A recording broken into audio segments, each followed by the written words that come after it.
அன்பார்ந்த மகனே மகளே, நான் உன் உபத்திரவத்தை அறிந்திருக்கிறேன், உன் தேவைகளை அறிந்திருக்கிறேன்.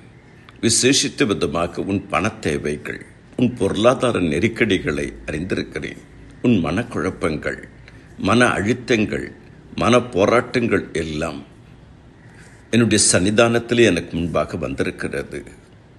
உன்னுடைய வாழ்க்கையிலே நீ பெரிய காரியங்களை காண்பாய். நான் நாத்தான்வேலுக்கு சொன்னேன், இதிலும் பெரிதானவைகளை காண்பாய் என்று. அதை தான் உனக்கும் சொல்லுகிறேன்.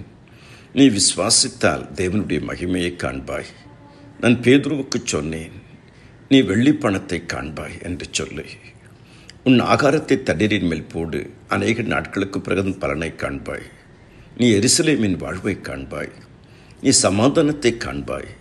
நான் உனக்கு அளிக்கும் விடுதலையை நீ காண்பாய். நான் உனக்கு கொடுக்கும் பலனை நீ காண்பாய். எல்லா காலத்திலும், எல்லா சமயத்திலும், எல்லா சூழ்நிலையிலும், எல்லா நேரத்திலும் என்னை மட்டும் நோக்கிப்பார். என்னை நம்பியிரு. என்னை நம்பின ஒருவரும் வெட்கப்பட்டு போனதில்லை. என்னை அல்லாமல் உங்களால் ஒன்றும் செய்யக்கூடாது. என் கிருபை எப்பொழுதும் உங்களுடனே கூட இருக்கும். நான் உங்களை அருமையாக ஆச்சரியமாக வழி நடத்துவேன்.